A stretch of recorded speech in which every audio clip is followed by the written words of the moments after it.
This program is brought to you in part by SalCal Real Estate Connections. Welcome to the 2019 Klingberg shows. And William, I got to commend you. William Eggers, who builds these absolutely gorgeous replicas. This 1898 Daimler is actually one of the very first types of conventional trucks. So what gave the idea to do this, William?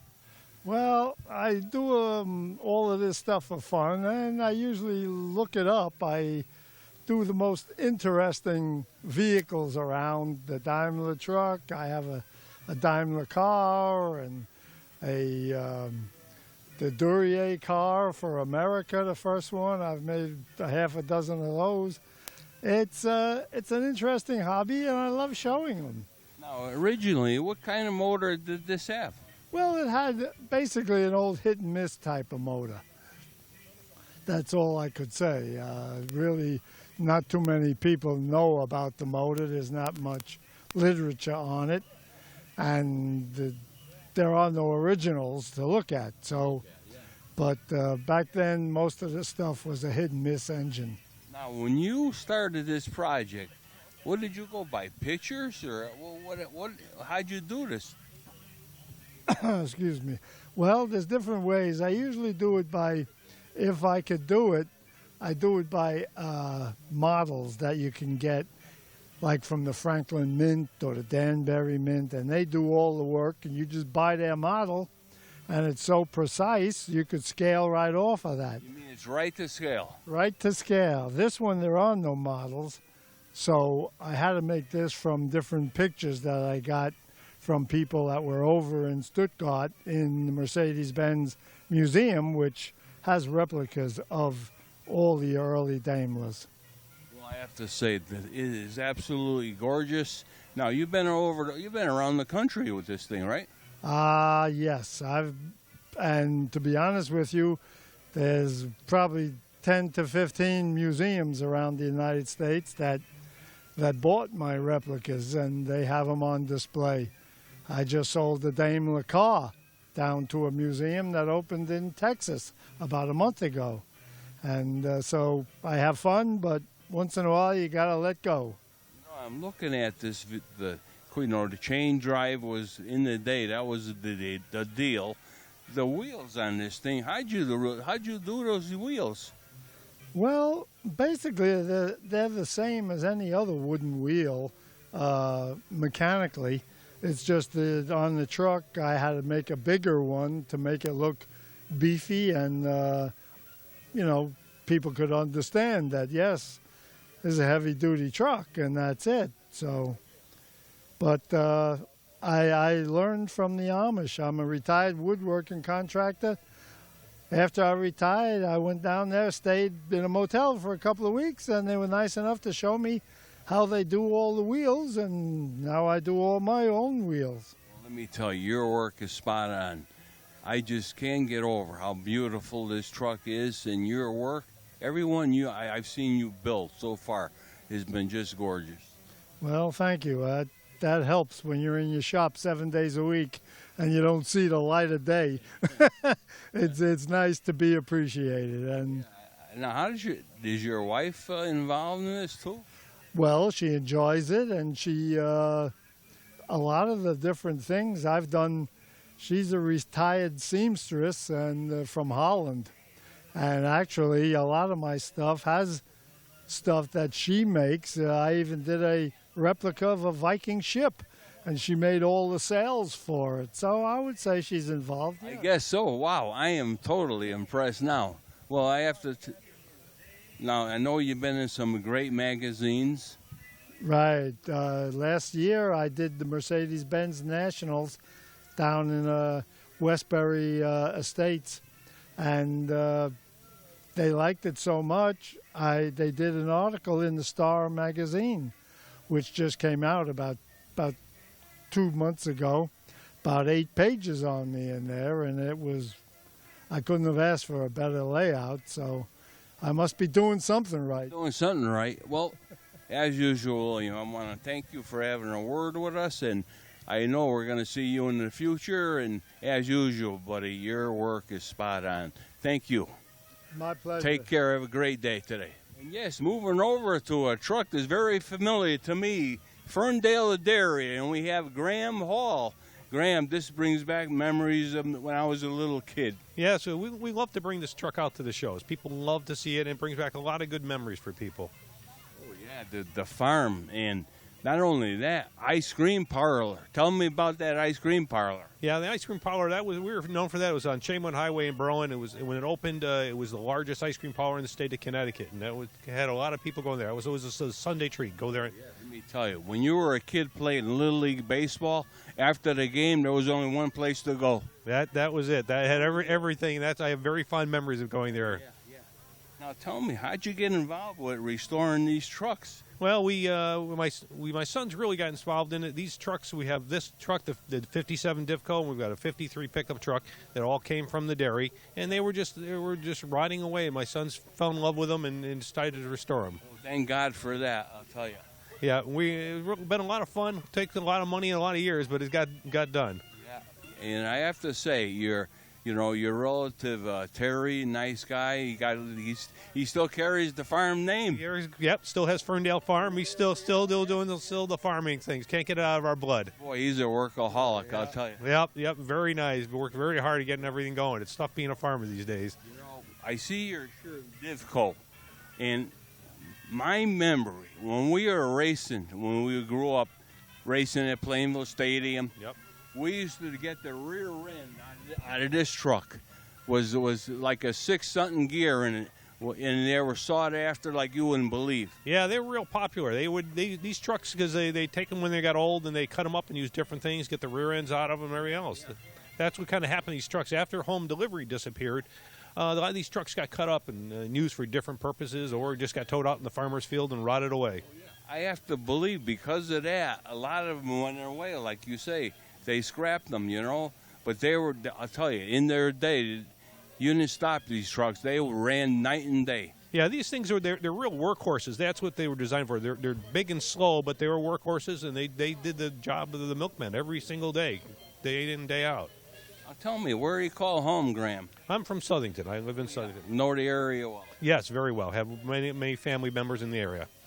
So your sons help you restore this truck and the pickup truck. Yeah, my sons did primarily all the work. They're the ones who really enjoy it and have the time to do it, and have done a beautiful job with them. I tell you, their work is spot on. I mean, this thing looks like it drove off the showroom floor. Well, thank you. They're very detail orientated, and they put a lot of time into making it. We wanted to make it look period correct. Do you go to many shows? Yeah, we try to hit as many local shows as we can, and we have a lot of fun bringing these trucks out there. Brings back a lot of memory for people who got milk delivery or their fathers were milkmen or something like that, and they enjoy seeing them. It really is just kind of fun to be with. When I see these trucks, the memories I have. My father used to get mad. He used to say, "Who took all the cream off the top of the milk bottle?" Yeah, that's how everybody said, "Who fought for the cream on there?" And it's a lot of fun. It's just a lot of fun to see it. It's a different world. It was, and how home delivery, it's all gone away. It's a completely different world. These vehicles really did disappear in the early 70s. They all kind of disappeared, and so it's good to see one back on the road again. Yeah. Well, I know you got another vehicle here, a pickup truck, and we're going to move over and kind of talk about that for a little bit. We're going to take a little quick break and move over to that one. Yes, seeing this Ferndale truck brought back a lot of memories, and boy, let me tell you, in the day, the ice cream there was just out of this world. And yes, Graham, we moved over to the second vehicle here, a pickup truck. I believe it's a Chevy or a GMC, and it's a 5-window. This truck is very rare. Yeah, this is a 53 3/4 ton, which was the workhorse. Most common ones you see are the half ton, which were the family vehicles. This is the 3/4 ton, so it's a little bigger, little heavier truck. This was the mechanic's truck at the dairy. It was the mechanic's truck. Yes, it was the mechanic's truck, and what happened was as it got older, the mechanic gave it up. It went to my father, who was the owner. So the owner gets to drive the old truck, and he drove this for many years until we finally went out of business, and then it sat in my family's driveway for several years until my mother got mad. My father says, "Get it out of here." Went to my grandfather's farm, which later became my brother's farm, and then about 10 years ago, my sons found it there, fell in love with it, and restored it. Oh, thank God. I'll tell you, I mean, their work is spot on. I can't get over. These true trucks look like you drove off the showroom floor. Well, they like to do detail work. It was it's a labor of love. It wasn't about the money. It wasn't about it was a labor of love, and this is part of our family history, and they just really enjoy it. Well, let me tell you, the Hall history in Berlin is very special. I remember Ernie. I remember the two boys going to the ice cream parlor. I mean, it was like a highlight of the day when you went to the ice cream parlor, let me tell you. Yeah, we have a lot of family history, and we're really proud of it. We still try to carry it on when we have family members left and enjoy that. Berlin's been very good to us over the years. Yeah. And I got to ask you, Blue Flame special? Yeah, it's 235 in there. 35. Yeah, it was a 216. We updated it to a 235. And, it's kind of a unique vehicle. The front bumper, it's not a stock front bumper. What it is the mechanic took the front bumper off. He took two bumpers from milk trucks, two difficult bumpers, welded them together, and put them on there so when the milk trucks were stuck in the snow, he could get behind them and give them a push. Yeah. So it's kind of a unique, special vehicle. I mean, when you think about it, it was so busy back then. Mechanic was a must. You had to have somebody. Yeah, so we had a very good mechanic, Jimmy Kinch, who was in charge of our fleets, who took care of all of them, and he did a great job. But you can see the work he did on them, and we still try to keep some of the same work there. Now tell me, are you retired, Graham? No, I'm not retired. I still have to work a few more years. But what do you do for a living? I sell building equipment and supplies. Yeah. Were you ever in the farming business yourself? No, I wasn't. I was a little young. I was young when the dairy burned down in 1969. I was just in grade school, but I happened to see it actually burned down on Good Friday, 1969, and I actually happened to be up there in that area, and I saw the dairy burn, and that essentially put us out of business. My father tried to keep going for a little while longer, but it just not worth it to try to recoup it.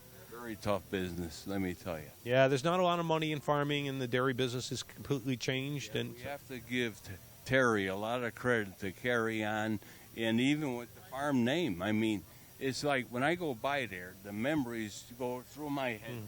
Yes, he's done very well in keeping the family name out there and active. It's very nice.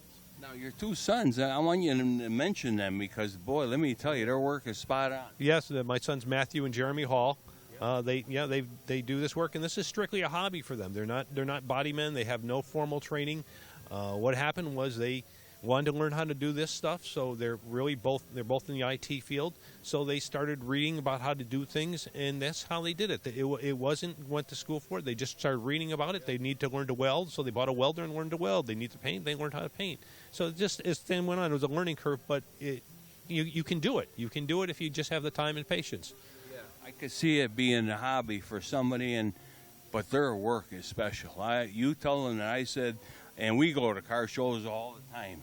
Let me tell you, their work is special. Well, thank you. I said it's a labor of love. These are strictly labor. These aren't done to sell them or do anything else. They'll probably never leave the family. This is strictly for a labor of love, and we enjoy having them. Well, we're certainly glad that you do this, and I hope to run into you at some other shows. And I want to thank you, Graham. Talking to you brought me back. I was a little kid. Thank you. It's been very enjoyable, and I appreciate you seeing the vehicles. Thank you, buddy. You are excellent. Thank you. And yes, Graham's sons certainly did an excellent job on his truck, as you could see, just like today. And yes, moving over a truck, we have Al Eaton in this 1930 Model A. Tell me, Al, what can you tell me about this thing? I bought it 6 years ago. It was in a barn in Franklin, Connecticut. I've had the engine rebuilt. Other than that, I haven't done anything to it, just drive it. Yeah, you go to many shows? Not a lot of shows. I belong to a Model A club, and we tour a lot. Tour, yeah. No. Did you own one of these a long time ago, or no? No, I own another one, a four-door sedan that I've owned for 10 years. That's what I mean. What attracted you to get something like this? I've always been into cars, but I was into street rods before this, and they cost a lot of money, and these don't. These don't, and they're more fun. They're both fun, but I use this one more than I did the street rod because I can drive it anytime. Yeah, so it's got the The 4-cylinder, right? It's a 4-cylinder, 40 horsepower. 40 horsepower. You imagine. I know. It goes anywhere you want, though. It's got a lot of torque. That's where it gets it helped it. Now tell me, where do you call home, Al? Manchester, Connecticut. Manchester, yeah. And you have a 4-door Model A? Yeah, a 4-door, 31 4-door. Have you come to this Klingberg event often or no? Yes, yes. We love this place, I'll tell you. Yeah, Mark Johnson, he's the best. yeah. I was here last year, won second place with the truck. Wow. But, Really? yeah. Yeah, we went to some of the events last year. Some got rained out, unfortunately. Yeah, they did. It was, I only came once last year, though. But this is the kickoff, event this year, and looks good. I'll tell you, this place is mobbed. Oh, yeah, it's beautiful today. Beautiful. A lot of cars and trucks. Like the theme with the trucks, I really do. Yeah, yeah. I used to see a guy in Glastonbury that restored the old big trucks that are over there, the ones that they haul trailers with. Yeah, yeah. He's not there anymore. I don't know where he went. Yeah, I think I know Jaworski or something. Yeah, something like that. Oh, yeah, I've been to that museum. Wow. Yeah. I mean, Mack trucks like you wouldn't believe. Yeah, right. But it's And the history of trucks is special, without doubt. yes, it is. It is. This one was on an apple orchard. That's what they had. That's where it was. Yeah. I mean, I can't believe how nice it is. Really, it's in good shape. Yeah, there's no rot on it. It's not much paint left, but it is what Henry Ford built. Yeah. And you go on a little tour with it now and then, take a drive. Yeah, we do. We go on tours at least once a month. We'll put 125, 150 miles on the cars. Yeah. We went last weekend to a place down in Shelton for a Model A gathering is all it was. It wasn't actually a show, Yeah. but it's a lot of fun. Well, let me tell you, Model A's have a following, without doubt. Yeah, yeah. We went to Niagara Falls to a Canadian National Model A meet 2 years ago. There was 487 Model A's there. Oh, my dear. Did you trailer it or drive No, it? we drive them. Really? Wow. I can't get over We drive them. 2 days up, 2 days back, but Boy, you got a lot of faith in this thing, I'll tell you. Huh? not one trouble. There was 3 of us in the group that I went up with. No problems at all the way up and back.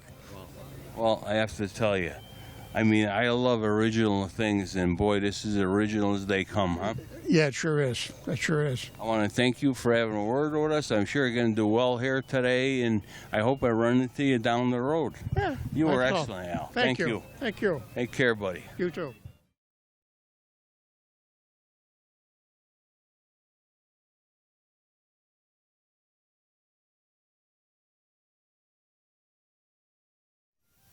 And yes, we got Jim Borba with this beautiful 1934 Ford pickup.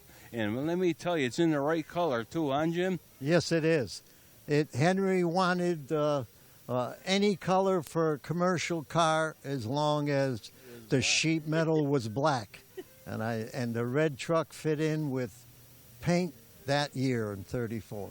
Wow, I'm going to tell you, this thing is absolutely gorgeous. And the V8 motor in this thing, boy, I bet your motors were pretty good. Yes, it is. It's the original flathead V8, 85 horsepower, but it's been rebuilt. Yep.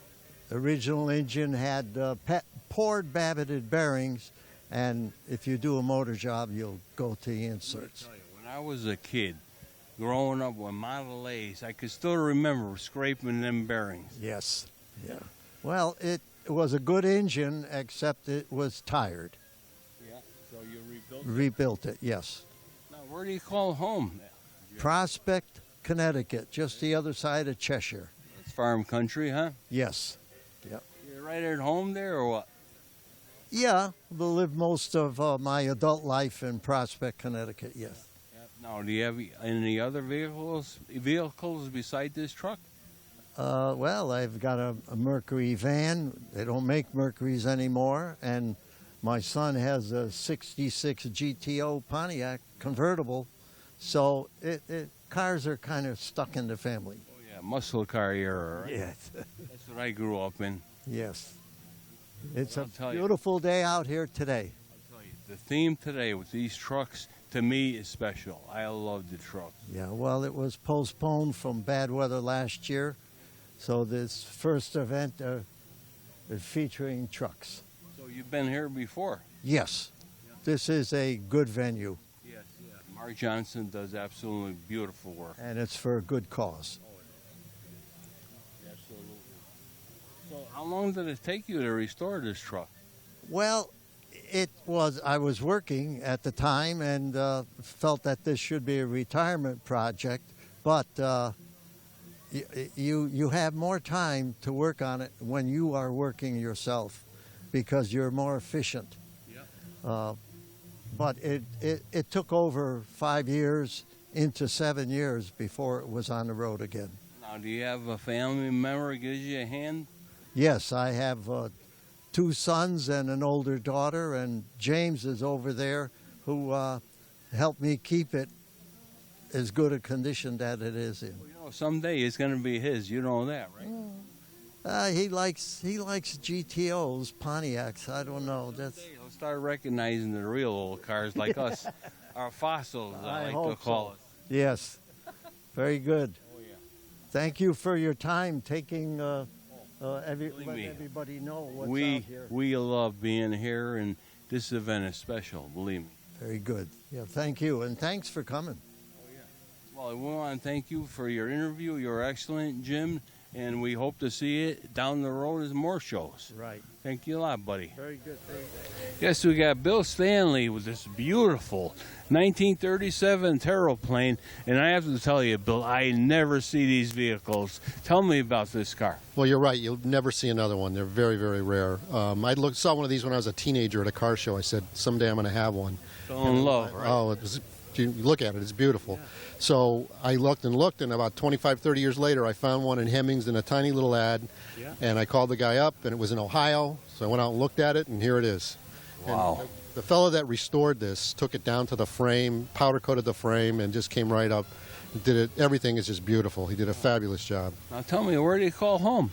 I live in Cheshire. Oh, Cheshire, wow. Do you come to this event often? I do. I've worked with the Klingberg folks for a long time on these shows. It's a great organization. Oh, yeah, Mark Johnson, the best, let me tell you. Yep. Now tell me something about the motor in this thing. It's a flathead 6-cylinder, pretty standard for the era that this car was made, and it runs great. A lot of torque, not a lot of speed. About 45 miles an hour, it gets pretty unhappy. Yeah. But it's great at low speeds. So in the beginning, these cars started out a regular car, and then they made them into a pickup. Well, I think what they did was they used sort of if you look at this, it's sort of the front of a Terraplane car, and then they put a pickup on the back. But it really is a pickup. It's a 3/4 ton rated pickup. It's got springs that are that thick in the back, so it rides like a 3/4 ton pickup. yeah? Believe me. Oh yeah. And you'll know that. You bounce around pretty good when there's nothing in it. Yeah. Do you go to many car shows during the year? I do. I try to go to quite a few. I come to all the Klingberg shows for sure, and then there's other ones around. So I enjoy taking my cars out to the shows. You drive them much on the road? Oh yeah, I try and when the weather's good, I try and drive them as much as I can. Yeah, I have to say this car is gorgeous. I mean, I have to commend you, and you keep it beautiful too. Yeah, it's not a car I drive a lot for distance because it is a rigid suspension with the 3/4 ton, but it is. I take it out to a few shows. Yes, Do definitely. you ever run across shows that have these vehicles only, or no? No. Well, there's a Hudson club, and they do have a show. They usually meet somewhere in the Midwest. I've never gone out to it. Never went out No. to it yet, huh? No. I'll tell you, with the quality of work done here, you should. Well, thanks. Maybe someday I will. But I enjoy showing it around here. Let me tell you. The minute I drove in this yard, I said, oh, wow. I just couldn't believe what I saw. Yeah, the gentleman that did the restoration work had his own body shop. It took him 3 years, and he did everything just perfect. So that's why it looks the way it does. Well, I want to really thank you for having a word with us, and I hope we see you more often, you know. I'll look forward to it. We're going to take some pictures of this car because, let me tell you, it's got a really soft spot in my heart. It's beautiful. Thank you very much. Thank you for talking to us. My pleasure. And have a great day. Thank you. You too. Take care. Bye Good now. luck. Well, we come to the conclusion of the show today. I want to thank everybody for tuning in, And we're going to give you a shot here, this Indiana truck, which we will continue with next week on our next episode covering this event. And boy, let me tell you, this truck is special. I want to thank everybody. Please tune in next week. Racing Action Today.